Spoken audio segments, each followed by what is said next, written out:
Este es uno de esos casos que te dejarán con los pelos de punta, por todo lo que lo envuelve y de la manera que sucedió. Este es el caso de Elena Juvani. Elena nació en el año 1974 en Mataró, municipio y ciudad que pertenece a Barcelona, España. Se había graduado en periodismo, pero su sueño era ser escritora. A pesar de ser periodista, trabajaba en una biblioteca. Por motivos laborales se había mudado a Sabadell, que también pertenece a Barcelona. Dentro de los círculos culturales de la ciudad era muy conocida y querida por su participación en distintos proyectos. El 17 de septiembre del 2001 Elena llega a su casa y en la entrada de esta encuentra una nota escrita a mano en catalán, junto a una botella de horchata, bebida típica de Valencia, que era la bebida favorita de la mujer, además de unos croissants de chocolate. La nota decía: Elena, sorpresa. Pasábamos por aquí y hemos dicho, a ver si Elena, ¿qué se explica? Somos, te llamaremos, a comérselo todo. Esto era lo que podía leerse en aquella misteriosa nota, que despertó la curiosidad de Elena. Ella no tenía la más remota idea de quién le había dejado eso. Por eso decidió no probar nada de lo que le habían dejado y al final no le dio importancia a esto. Pero solamente unos días después, un jugo de melocotón con algunos pasteles volvieron a aparecer en la entrada de su casa. Todo esto acompañado con otra nota. Elena, antes que nada esperamos que te tomes esto con el mismo sentido del humor que nosotros. En la tercera te destaparemos el misterio. Muy seguro te echarás unas risas. Nos gustaría mucho volver a coincidir en una excursión de la UES. Ya lo hablaremos. Ahora vamos a ver si encontramos un lugar bueno, bonito y barato en Sabadell para perfeccionar el inglés. Ah, buen provecho. No nos hagas un feo, ¿eh? En la tercera ya nos invitarás tú, sin duda. Besos. Hay que explicar que la parte que dice volver a coincidir en una excursión de la UES significaba que Elena pertenecía a la Unión de Excursionistas de Sabadell. Por las dos notas vemos que es alguien cercano a ella. En la primera le habían dejado su bebida favorita, y en esta segunda nota hablaban de excursiones, algo que le encantaba a ella. Además pareciera que por esta segunda nota que supieran que ella no se había tomado la bebida ni probado los croissants de la primera nota. También se deduce que son al menos 2 personas las que están detrás de todo esto, ya que la carta estaba escrita con 2 tipos de letras. Y porque hacen mención a un nosotros, como vemos en la primera oración de la segunda nota enviada. Elena, ante todo esperamos que te tomes esto con el mismo sentido de humor que nosotros. Esta vez Elena sí que decidió probar aquel misterioso jugo que había aparecido en la puerta de su casa. No obstante, tras algunos sorbos, Elena comenzó a sentirse mal mientras trabajaba en la biblioteca. Llamó a un amigo para que la recogiera del trabajo y la llevara a su casa. Una vez allí cayó en un profundo sueño. Intrigada con lo sucedido, encargó a un laboratorio un análisis del contenido de aquella botella. Para su sorpresa, el jugo contenía benzodiazepina, un tipo de somnífero muy fuerte usado para la ansiedad, insomnio y otros estados afectivos. Esto preocupó a Elena. ¿Qué hubiese pasado si hubiera manejado de regreso a casa bajo la influencia de ese somnífero? Por eso se preguntaba quién le dejaba esas notas, con qué intención. Ella no sospechaba de nadie, ya que no tenía enemigos. Fueron pasando los días y día tras día esperaba una tercera nota que nunca aparecería. Hasta que llegamos al 30 de noviembre, día que Elena no se presenta a su trabajo. La jefa de ella desea llamarla a su casa, pero nadie responde. Al día siguiente, el padre de Elena llama a la biblioteca, preguntando por su hija, ya que ese día habían quedado en comer juntos, pero su hija no se había presentado. La encargada de la biblioteca le dice que el día anterior no había ido a trabajar, pero que ese día no tenía turno en la biblioteca, que estaba libre. Esto prendió las alarmas en el padre de la joven, que va directamente a la casa de su hija, pero no halló rastro de Elena. Inmediatamente llama a una amiga de su hija, pero ella tampoco sabe nada de ella. Llegamos al 2 de diciembre del año 2001. Un vecino de la calle Calvet de Estrella de Sabadell encontró un cuerpo alrededor de las 9 de la mañana, en un patio interior.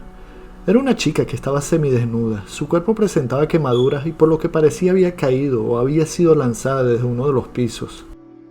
El padre de Elena, el 3 de diciembre, denuncia la desaparición de su hija. Fue así como pudieron identificar el cadáver que estaba en la morgue desde el día anterior, quien era Elena Juvani. Lo primero que la policía pensó sería en un suicidio, que Elena había llegado a lo más alto del edificio y se había lanzado. Pero recordemos que estaba semidesnuda y con quemaduras. Pero lo que dejó totalmente de lado la teoría del suicidio fue que según la autopsia la víctima había ingerido una mezcla de somníferos en una cantidad 35 veces superior de lo normal. Esto quiere decir que el estado del sueño era tan profundo, incluso hasta el punto de entrar en coma, que era absolutamente imposible que Elena hubiera podido subir a la azotea sola y arrojarse al vacío. Esta era la misma sustancia que tenía el jugo que habían dejado en la puerta de su casa. Además, la autopsia reveló otra serie de indicios que reafirmaban que había sido asesinada. Como ya les dije, presentaba diversas quemaduras en el cráneo, tórax y pelvis. Estas se produjeron con la ropa interior puesta al apreciarse las marcas de la ropa. También las quemaduras en el cráneo provocaron que mechones de pelo se desprendieran. Esos mismos mechones se encontraron en la terraza del edificio, desde donde se produjo el lanzamiento del cuerpo de Elena por parte de sus verdugos. Estas quemaduras fueron hechas supuestamente para no lograr la identificación del cuerpo. Además, no existía signos de lucha, por lo que las agresiones que sufrió debieron de producirse todas ellas cuando ya se encontraba en un estado de sueño profundo. Al parecer, poco antes de lanzar a Elena, una de las personas que vivía en el edificio llegó. Esto hizo que cambiaran de plan los asesinos, ya que cambiaron de terraza, saltando un pequeño muro que dividía ambas, dejando en una de ellas la ropa de Elena y en la otra restos de cabello y fósforos usados. Pero ¿quién podría haber cometido tan aberrante crimen y cuál había sido el móvil? La policía se centró en su grupo de amigos con quienes compartió algunas excursiones. Aquí es que llegan a Montserrat Careta, que era amiga y compañera de excursiones de Elena. Su caligrafía parecía coincidir con la letra de las notas enviadas a la víctima. Además que Montserrat vivía en uno de los apartamentos del edificio que sucedió el crimen. Y la última llamada recibida por Elena provenía de la casa de Montserrat.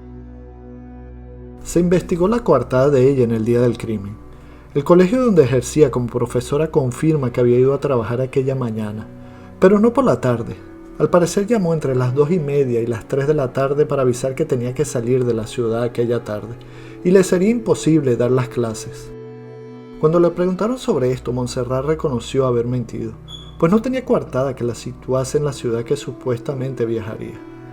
Dijo que realmente no había ido al colegio porque se encontraba indispuesta al tener la menstruación.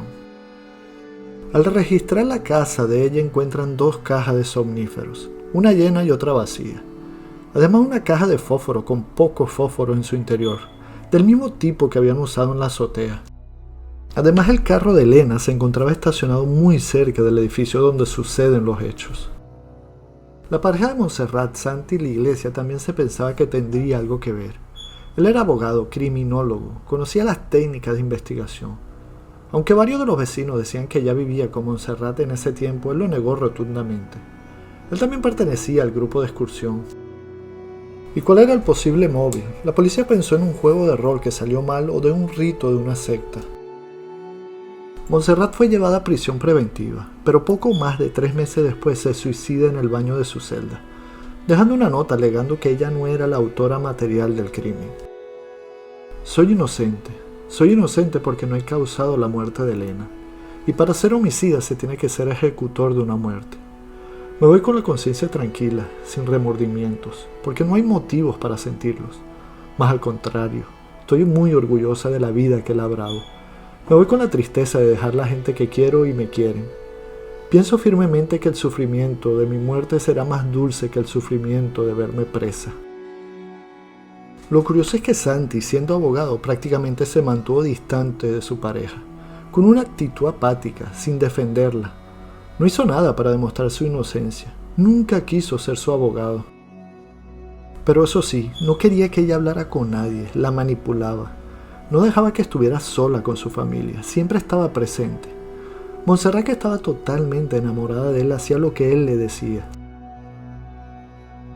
Los familiares de Montserrat dicen que la investigación estuvo rodeada de errores que la llevaron injustamente a prisión.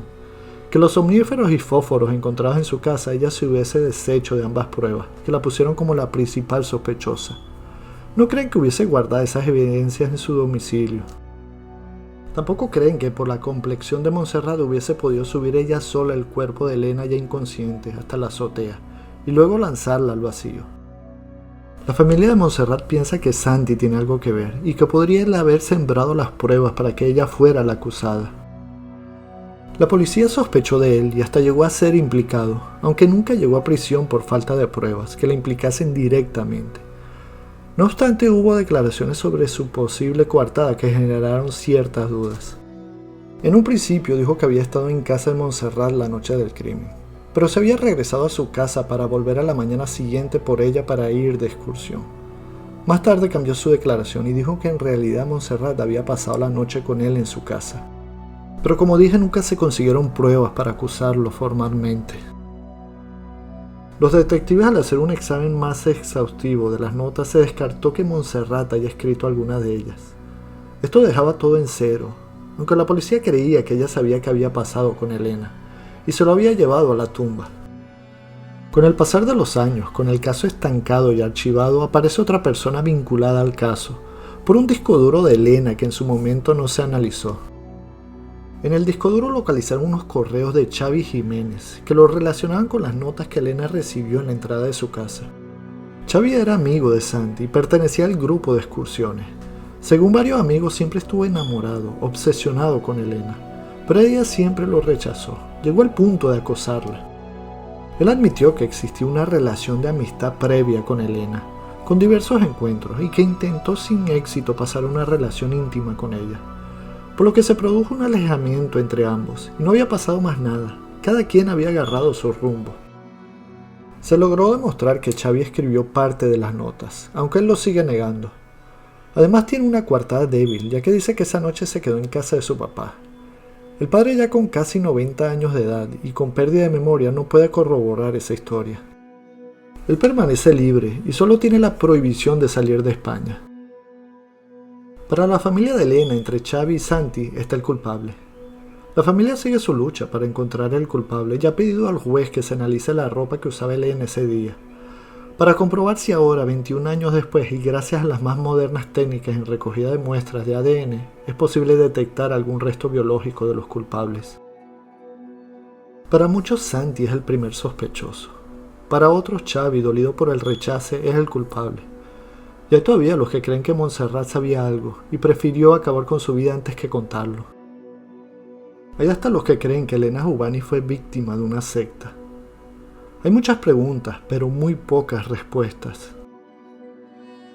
¿Qué pasó las últimas 48 horas de vida de Elena? ¿Qué sucedió en ese periodo para terminar de la manera que terminó? Ya son más de 20 años de este terrible crimen.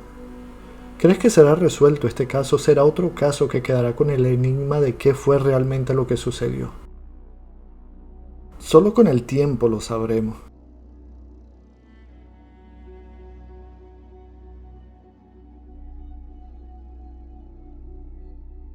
Si el video te gustó, dale like, compártelo en tus redes sociales y suscríbete. Esto es Insomnio TV.